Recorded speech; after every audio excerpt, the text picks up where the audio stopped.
Hello, hello, everyone. Happy Sunday. If it is Sunday for you, indeed, happy day. Colleen Patrick-Goudreau here, vegan author, animal advocate. I encourage you to go to joyfulvegan.com to find out everything you want to know about living compassionately and healthfully. You can find my books. You can find the podcast, Food for Thought, and the podcast, Animology. And of course, you can get your Joyful Vegan Starter Guide and get started. So I am here to just say hi really quickly. I only have a few minutes. I have a friend who's picking me up in a few minutes. We are going to a concert in San Francisco, and we're going to lunch first at Shangri-La. It's a vegan restaurant in San Francisco, and what I really want to do is stay home, but we made these plans a long time ago. I'd rather be home. We hosted our neighbors yesterday for open house for the holidays. I do this every year, and I baked all day. I think that was a mistake. Everyone was interested in kind of more savory foods, so some neighbors brought savory foods. I had a couple savory dishes, but everything else was baked goods because it's the holidays, and I baked all day. And I have a lot of leftovers, so I'm going to be sharing them with friends and having David take them to work. Hi, Daniel. The concert is actually at the Palace of the Legion of Honor Museum, and it is a friend of ours who's a baritone is going to be singing different modern composers, Debussy and some others, and it's surrounded by the Klimt Rodin backdrop. So if you've never been to the Palace Legion of Honor out in the western part of San Francisco, it's absolutely beautiful. And it's absolutely beautiful. And it's a gorgeous day for it. But so I'm excited about that. And our friend who bought us tickets for this, I'm very grateful to. And it's a wonderful group of friends we have, and it's wonderful. And I just also wanted to stay home and be outside and just go and read and write in the backyard. But I'm very grateful. So that's where we're going today, and we shouldn't be home too late, but I wanted to just say to all of you, a number of you have asked me about the topic of vegan companies or plant-based companies or companies who make vegan products selling their businesses to larger corporations, including some corporations that are meat or dairy corporations. And so there's a lot of buzz on the internet, and people have asked me my opinion about this. It took a lot to write this episode because I really wanted to be mindful of all perspectives, and I'm really, really encouraging everyone who listens or who shares this to be open-minded, to be open-hearted, to be generous in your thinking, and to be generous to all perspectives and all points of view. You know, life is messy. It's not a perfect world, and people make decisions that affect us, but not really. And I think we can lose sight of the bigger picture when we're so invested and entrenched and engrossed in the things that we care about. So what I do is frame this episode with the encouragement for people to be open-minded and to be open to disagreement without attacking other people. We can totally disagree with each other, but I think we've forgotten how to disagree with each other, and I think that's detrimental. When I see people immediately attacking the vegans who defend these companies and attacking them and calling them apologists for the meat and dairy and egg industries, it's really heartbreaking because like, nobody who's vegan is an apologist for the meat or dairy or egg companies, and attacking these companies and saying they're going to boycott them and just not really understanding the big picture. And if they do understand the big picture and still disagree, not doing it in a way that reflects just decent respect. You know, again, you don't have to disagree. You don't have to support these companies. You don't have to buy these products. Like, that's absolutely the joy and beauty of a free market system, which is what we're in. But you know, you'll listen to my perspective, and I'm offering my perspective, but I'm also offering the perspective of everybody who's a player in this. That's the perspective of the meat, dairy, and egg industries and why they're doing this, or the large corporations and why they're doing this. The perspective of the small businesses who make this decision, the perspective of the consumer, the perspective of the non-vegan consumer and the vegan consumer. So I try to hold all sides and just offer you perspective to listen. So I'll take a couple questions. I have a couple minutes. My friend's coming in about 10 minutes, but I will I will take a few and again, just really encourage you to go listen to the podcast episode. I don't want you to listen to what I have to say if I give any answers or perspective right now in this video. Sorry, fixing my hair. So I really encourage you to go listen to that episode to get the full picture. Hello, Lisa. Hello, everyone. Hi, Angela. Your sausage recipe is on my Facebook recipes for the day, and I still haven't made them. Shame on me. What do you mean? Like, how do they show up on Facebook recipes of the day? I don't even understand how that happened. Did I do that? Happy Sunday, Shane. And Michael says, I can see both sides. Angela says, I was super hurt by the Daya move, but had to keep reminding myself that they didn't make promises to the vegan world. And hopefully it helps to bring alternative choices to the people. That's a really sound perspective, Angela. One of the things I say in the episode is I'm so grateful to the men and women who have grown these companies and built these products and made them successful. So first of all, congratulations to them. Congratulations to them for scaring the meat, dairy, and egg industries such that they realize they have to compete or they're going to be dinosaurs. That's just the way it is.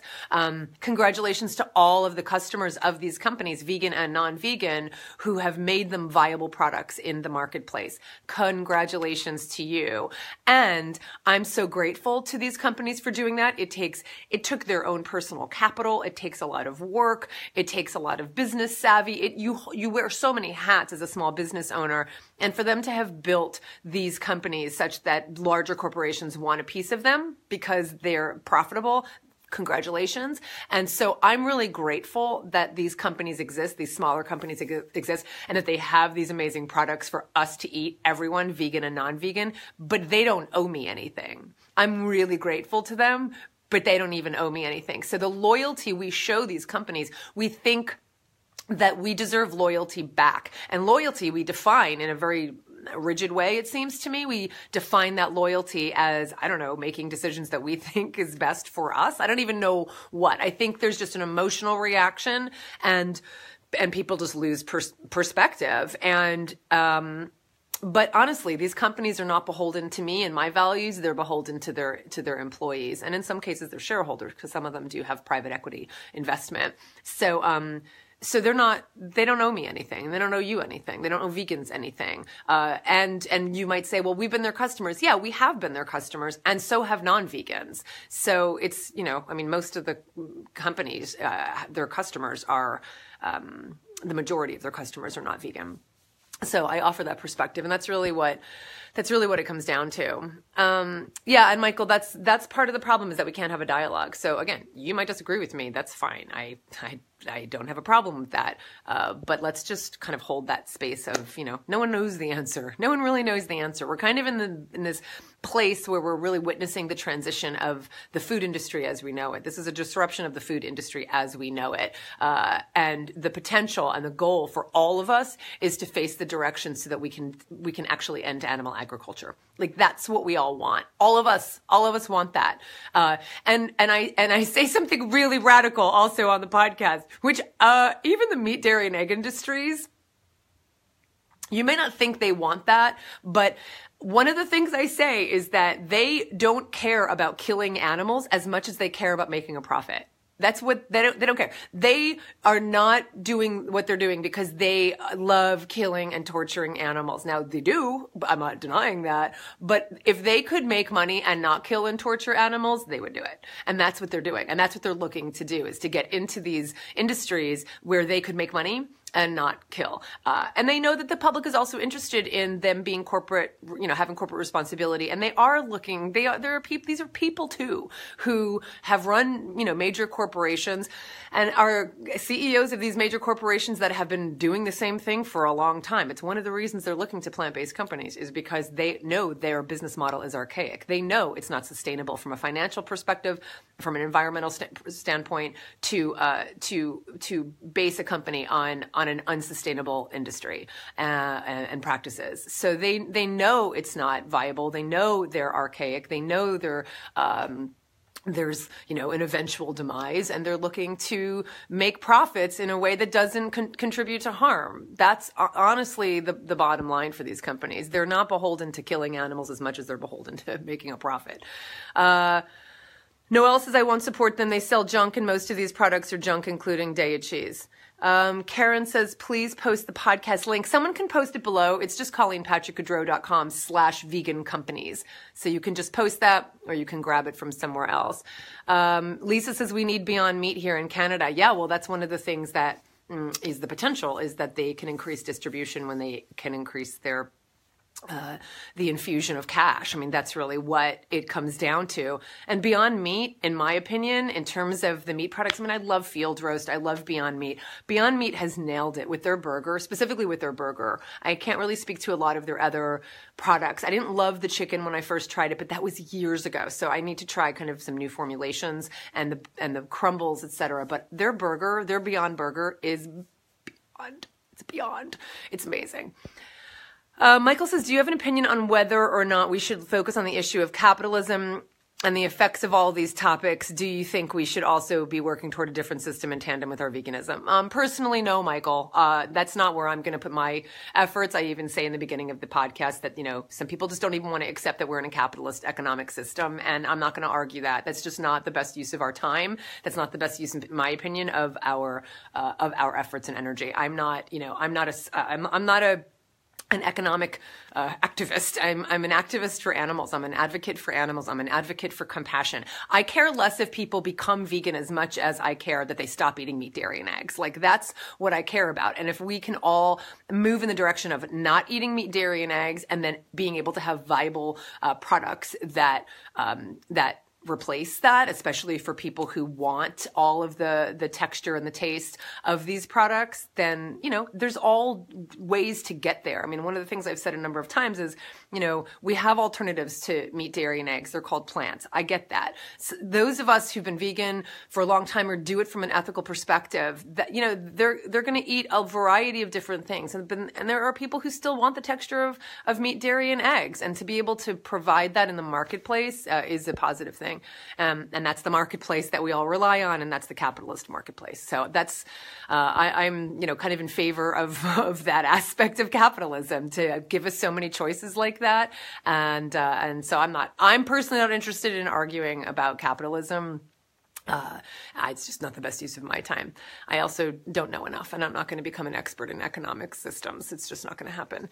Shirley says, all I would say is Tofurky is still in business after all these years and they never sold out. Well, Shirley, that's true. And, again, I don't share your perspective that those companies who make this business decision are selling out. I see it as the larger companies buying in. That's how I see it. That's my perspective. Your perspective is that these companies are selling out. And one of the things I also encourage people to do in this episode is to not make saints of companies who've made one decision and sinners out of companies who've made another. These are all companies. I've seen vegans say that, these larger corporations just want to make money off of vegans. And the truth is, the small companies want to make money off of vegans as well, and non-vegans. It's called business. It's called capitalism. And if you think that these companies are in it for philanthropic reasons. Well, let me back up. They're not philanthropists. They're not charities. They do infuse their companies with values, and that's awesome. And I love these companies. And I know that the companies like Field Roast and Daiya also infuse their companies with values, and that's why they're still vegan companies, even though they've been bought by larger companies. So they still are vegan companies. They still have those values. They may very well influence the larger companies. They have some influence now as subsidiaries of the larger companies. But I would just caution people to not make saints of those companies who haven't made a decision. You may be disappointed one day. They may never sell to another company, but I am not going to pretend to know the workings of a company like Field Roast, like Daiya, like Tofurky, like Follow Your Heart, any of them. The amount of risk just by being a business, the amount of stress, the amount of work, the amount of resources it takes to run a company and to run it well. Who am I to say that they shouldn't do this, but they should do that? That's just not my decision. Now, again, part of the free market system means that we get to choose whoever we want. And I personally think that we should support the small companies and the independent companies. And I think that we should support all of the companies who are making vegan products, as long as they continue to be vegan and as long as they can continue to infuse their product and their companies with the values we care about. Beck says, I'm not open to supporting the meat company who basically, in my opinion, purchased their competitor. It was not, again, in my opinion, in the interest of vegan consumers. It's purely in the interest of themselves. Yes, because they're companies. Of course, it's in the interest of themselves. That's what companies do. And the decisions that vegan companies make is also in the interest of that company. It's naive to think otherwise. Again, they can be values-based companies, and they are, and they're amazing, and I love them, and I'm friends with them, and I care about them, and I want them to succeed. And I also want all vegan companies to succeed who are making it possible for people to have options outside of meat, dairy, and eggs. But again, I really encourage you to listen to the whole episode so you can listen to the whole context of the story, because I think that's important, as opposed to you hearing sound bites that you may or may disagree with, or may agree with right here. So just listen to the episode, I hope. Valerie says, yes, if the demand for non-animal based foods increases and they're losing money on dairy and meat, they will produce far less of them. Exactly. Hopefully zero one day. That's the hope. Indeed, indeed. Yeah, the Beyond Meat burger. I mean, and then they had the other burger before the Beyond Meat burger. I don't remember what that one was called, but this one is amazing. Susie, I would recommend that you go to Beyond Meat's website and see where their the store locator is to find where their product is. Generally speaking, Susan says these companies doing the buyouts are not well known for keeping their food clean. Once they get their hands on vegan foods, they will cheapen them with low quality ingredients. Maybe you can give me an example, Susan? I'm not really sure which companies you're talking about because I haven't found that to be the case. Bethany says, curious if Nestle will change their quality of Garden of Life products since they're obsessed with GMOs. And I'm not sure. Time will tell too. You know, and some of these companies do wind up backing out of relationships they've had with the larger companies. Like that happens as well. So everybody just like relax a little bit because there's been like, you know, companies have been bought and then sold and then a private equity company comes in and then a different company comes in. Like lots of things happen behind the scenes that we have no idea about. There are also companies that have been sold by, you know, and to larger companies that we haven't even like talked about. Like that, I just think because people don't have as much of an affinity for them or a relationship with them that they don't really even talk about them. So there's lots of other companies too that have been bought by larger companies, and people aren't really talking about that as much. Have a great concert. Thanks, Lisa. Thank you so much. I have to go. I really do. Donna said, someone said it well. Why are we angry at Daya for selling out if a company like Subway offers vegan cheese and we applaud them? Exactly. I talk about that too. Thanks, Bethany. Thanks, Christine. Thank you, Colleen. Thank you for your podcast. Can't wait to listen to this episode. I have a hard time when vegans attack other vegans. All it does is weaken our collective voice and movement. Why can't we agree to disagree respectfully? I'm not an apologist, and you get cut off there, but I agree. As demand increases for vegan food, smaller companies might not be able to keep up. Yeah, we'll see what happens. And then finally, I'm going to have to just go through this really quickly. Sorry, guys. Karen says, I think having vegan options raises awareness from select communities to the mainstream public. We can argue the minutia, but I feel it takes the eyes off the prize. I'm listening right after this. Thanks, Shane. Thanks, everybody. Yeah, I just hope you listen. Tina says one issue I hear from the non-vegans is that the food is too expensive and a larger company may make it less expensive due to economies of scale. Yep, I talk about that too. So I try to offer everybody's perspective. I try to offer the perspective of the vegans, the non-vegans, the companies, the large companies, the corporations, the small companies, and the animals. So in the end, the animals are the biggest winners of all of this. And I think, you know, as we look back, we might not remember all of these details about how we got to where we all want to get to, but we'll know that fewer animals are being killed. I mean, that's really what we all care about in the end. All of you, even those who agree with me and disagree with me. I know we all care about the same thing. Let's all just keep that in mind, is that we all want the same thing. We all want animals to stop suffering. We all care about that more than we care about purity.